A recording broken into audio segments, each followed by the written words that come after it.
last 2 years, Skagit Land Trust partnered with the San Juan Preservation Trust. We partnered with the Guemes Island community, and we partnered with our members from across Skagit County and beyond. And we raised $2.2 million to purchase this land.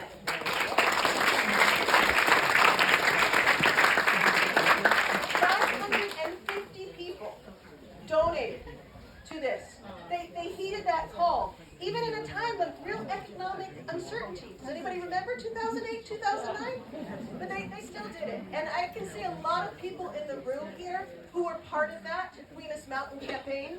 If you were part of supporting that campaign in any way, can you please raise your hand right now? Thank you.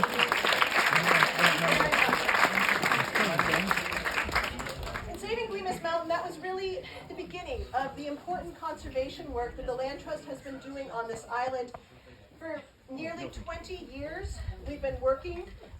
We've now saved we've protected close to 365 acres here on Guemes alone. Yay. The Guemes Mountain Conservation Area, it has now expanded down the mountain and out across that valley that you're looking at right now. There have been several private easements that protect critical natural features. And Kelly's Point, that was one of the more recent ones that we've done. It protects a beloved beach and really critical feeder bluffs here on island. And like all of our properties, conserving the land, protecting the land, that's just the beginning of the work. Because there have been now decades of stewardship work on the mountain. There's been work on Kelly's Point. There's been work to make sure that these places are open and welcoming to anybody that wants to visit them. And focusing on this island, that's a big part of our stewardship work plan each year that our staff works on. It would not be possible, though, without the amazing support of our volunteer land stewards who are here throughout the year, making sure that the trails are clear. They're the ones that come out and get that tree off the ground if it's fallen over the path. So if you're a land steward out here on Guemes, could you raise your hand? Ian, I know you're... Oh, there we go. Thank you. And actually, if you're a volunteer land steward on any of our properties, can you please raise your hand? Because they are critical for our work all the time.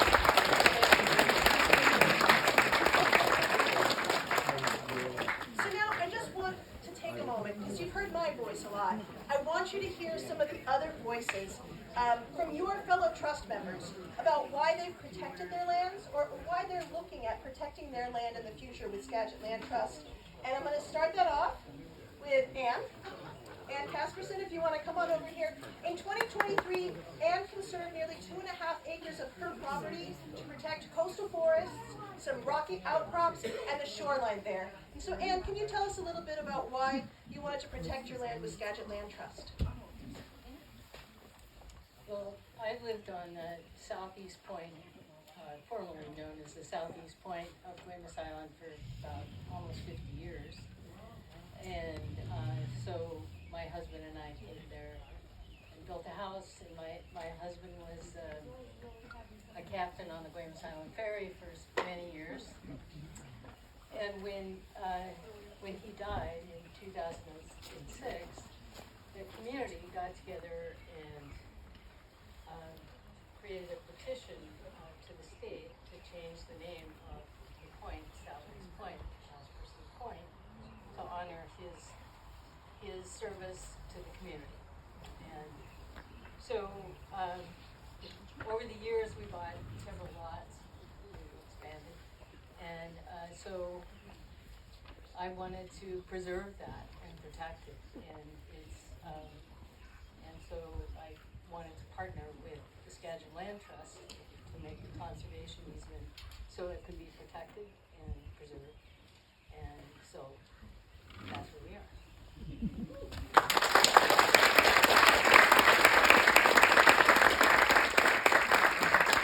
All the way over on the other side of the island, there are two Land Trust members who have been long committed to conservation here on Guemes and across this whole region, and they're working to bring a vision to life, and they've asked Skagit Land Trust to be part of that caring for these lands. So now I'm going to turn things over to Birch to share a little bit about their story.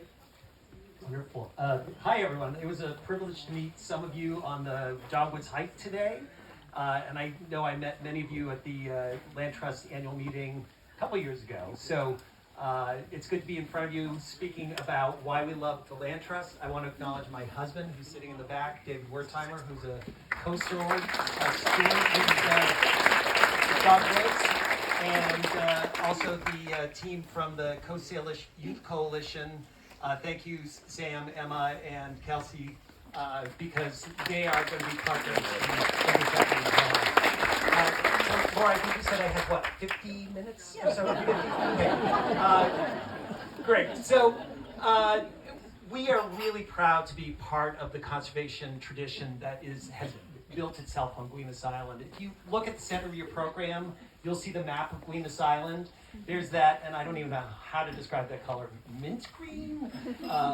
Lichen green? Lichen green. I like that better. L, that's 120 acres of land that my husband and I were able to acquire in 2020 with the intent to conserve it forever. And it's important for us that it centered and honored our Coast-Salish predecessors, the original stewards of these lands, but also recognize that there are some challenges associated with the conservation of land that the Skagit Land Trust is uniquely suited to serve. So we are delighted to be partnering with both organizations, each of which we see having a part. But tonight we're here to really support the Skagit Land Trust. So I hope you'll join with me in raising your paddle when the time comes to make a contribution tonight. I'm not going to use my full 50 minutes, but I'll turn the mic back to you.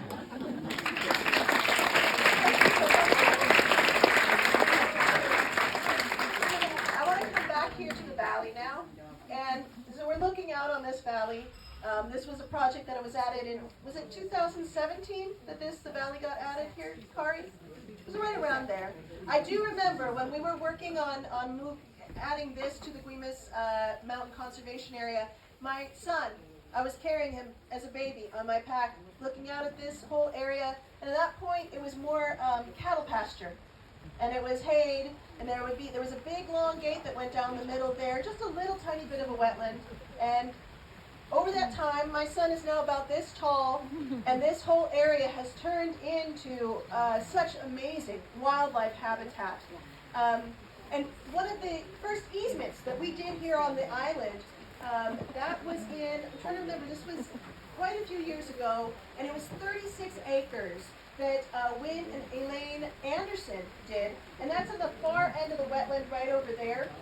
They wanted to protect their critical wetlands, their forests, parts of Caillou Creek and shoreline, and they really helped us kick off conservation easement work here on Guemes, and I just want to thank them so much for doing that. I'm not sure if they were able to make it here today or not. But their conservation really dovetails perfectly into the latest project that we're working on here in Guemes. And I'm really excited to share that the Trust is currently working to expand the Guemes Mountain and Valley Conservation Area by 7.5 acres, protecting more of the wetlands right next to the Anderson Conservation Easement. And we're working with a longtime partner, someone who's very committed to the lands here, Edith Walden. And Edith, I was wondering if you can come up and share a few words about why protecting your land, the Skagit Land Trust, was important to you.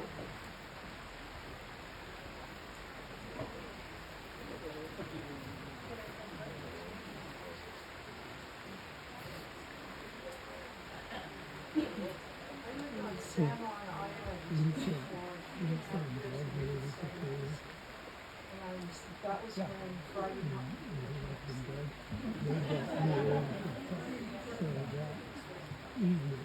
That was when Friday Harbor was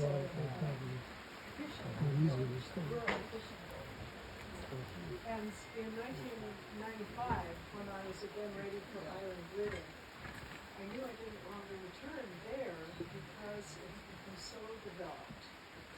I had pretty much lost the kind of rural character that I loved. So I embarked on what I thought might be a 2-year search to find my own home. And in one of those made to happen events in my life, I found the 25-acre parcel I now live on the very first day I set foot on Guemes Island. It was just a few lots over from here on the west side of this property. because my next door neighbor, the late Lynn Anderson, was the island's premier historian, I learned that this entire area almost became 714 acres of aluminum salt smelting in the 1960s.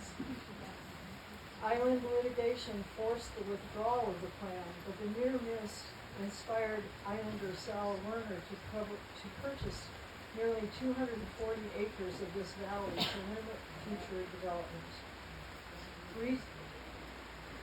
Laura just told you about Lynn and Elaine Anderson donating the 36 acres of properties that joined the Werner property, which has since been given to the Skagit Land Trust, which is all this property here that now the Land Trust owns. We've had many really generous property owners that have saved the mountain, they've saved all of this property, and the Andersons. The land that I live on was also part of the first homestead on Guemes Island in the 1850s, which means it was the first Guemes land taken from use by the Coast Salish people. And in this case, that means the Samish Nation, which had a permanent longhouse about 200 feet long on West Shore Road. I was adopted as an adult into an inner Salish family in Montana around the same time that I came to Guemes. I've observed how important it is for tribal people to have access to their traditional ways of land, and have seen the damage that has been done by separating people from their traditional languages and ways of life. Like Birch and David, I have been working with the Coast Salish Youth Coalition and other Coast Salish elders to find ways for them to make use of the land I live on. I am currently selling almost 8 acres of that land to the Skagit Land Trust that adjoins theirs, right along this property line here, and giving them an easement that will grant them access to the west part of their valley property. Our beaver friends have made it impossible for them to get to the other part of their property, and so now they will be able to get to their property from South Shore Road through my property to the other side of their property. This sale also comes with an agreement that this property will allow access for indigenous use for traditional spiritual practices in perpetuity.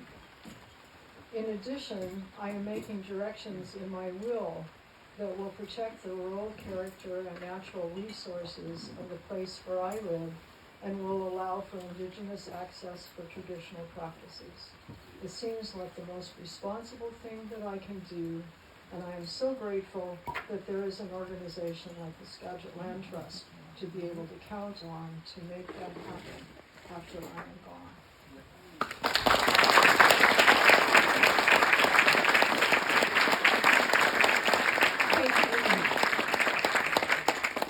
And I want to say thank you to all the landowners who have protected the conservation values of your land, either with Skagit Land Trust or our partners on San Juan Preservation Trust. All of these voices that you've heard today, all of these stories of conservation, they share a common theme. And that theme is what we can do together as a community.